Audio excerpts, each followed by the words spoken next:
Bismillahir, Rahim. Assalamu Alaikum, Rahmatullah, Barakatuh. আশা করি বন্ধুরা সবাই ভালো আছেন। Pbs Help Tech পক্ষ থেকে আপনাদেরকে আন্তরিক অভিনন্দন। আজকে দীর্ঘ দিন ব্রেকের পর আবার আপনাদের মাঝে হাজির হলাম নতুন একটি টিউটোরিয়াল নিয়ে।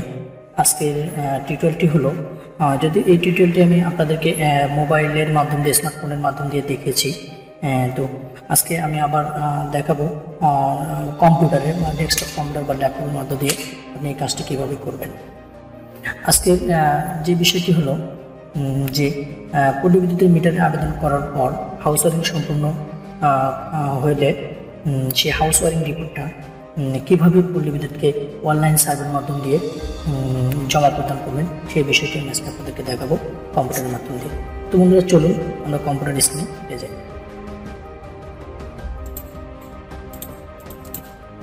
কম্পিউটার স্ক্রিনে যাওয়ার পর আপনার কম্পিউটার যে ব্রাউজারটি রয়েছে সেই ব্রাউজারটি ওপেন করবেন। ব্রাউজারটি ওপেন করার পর সার্চ অপশনে লিখবেন www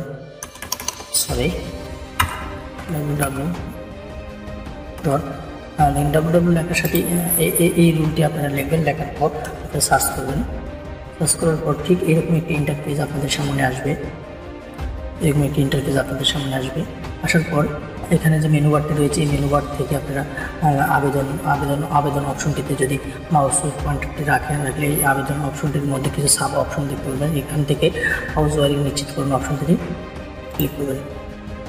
ক্লিক করার পর এরকম আরেকটি ইন্টারফেস আপনাদের সামনে আসবে। এই ইন্টারফেসে দুটি অপশন রয়েছে, টেকিং নাম্বার, পিন নাম্বার। তো টেকিং নাম্বারটা আপনারা কই পাবেন এবং পিন নাম্বারটি কই পাবেন? আপনি যখন আবেদন করেছেন সে আবেদন করার পর আপনি আবেদন ফর্মটি যে ডাউনলোড করে নিয়েছেন সেই ডাউনলোড কপিটিতে আপনার একটি টেকিং আইডি এবং পিন নাম্বার রয়েছে। সেই টেকিং আইডিটাই হচ্ছে টেকিং নাম্বার, আর পিন নাম্বারটি তো ওখানে আছেই। তো আমরা টেকিং নাম্বারটি এখানে দিতে হবে। আমরা টেকিং নাম্বারটি দিই।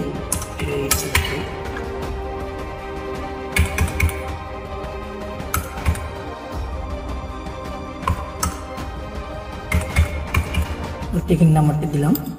এবার আমাদেরকে পিন নাম্বারটি দিতে হবে। আর পিন নাম্বারটি ঠিক যেভাবে আবেদনপত্রে লেখা আছে ঠিক সেইভাবে পিন নাম্বারটি বসাইতে হবে। তো আমরা পিন নাম্বারটি দিই।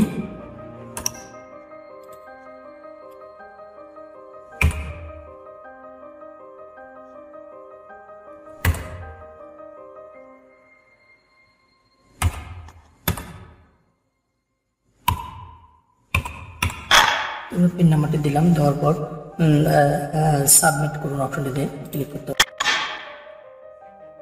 উপরে একটু লোডিং হওয়ার পর ঠিক এরকম একটি ইন্টারফেস আসবে।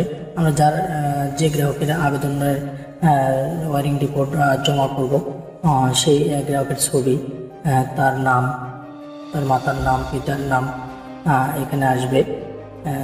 আসার পর তো এখানে একটা বিষয় আমি আপনাদেরকে বলে রাখি, এই পিন নাম্বারটি পুনরায় আপনাকে এখানে আবারও দিতে হবে। পিন নাম্বারটি আবারও দিই।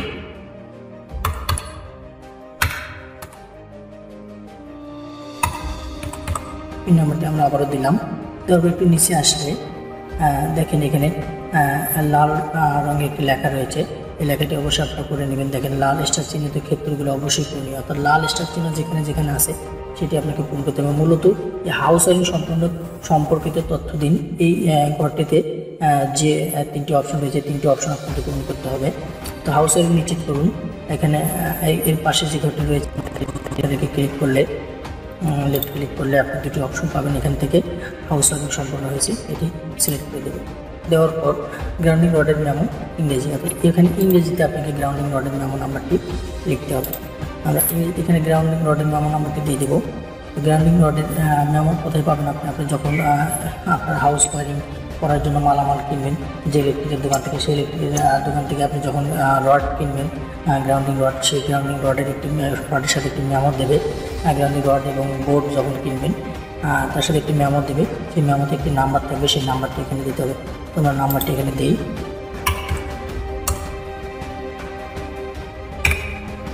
নাম্বারটি দিলাম।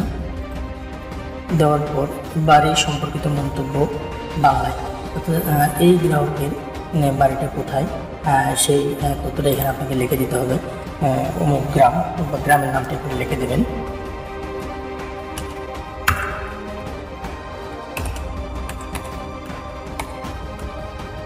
গ্রামের নামটি লিখে দিলাম।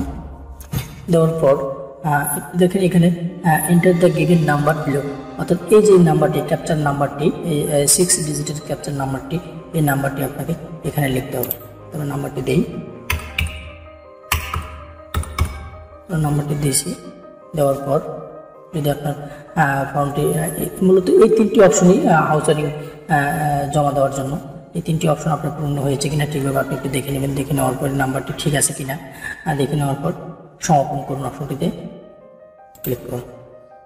ক্লিক করার পর একটু লোডিং হবে,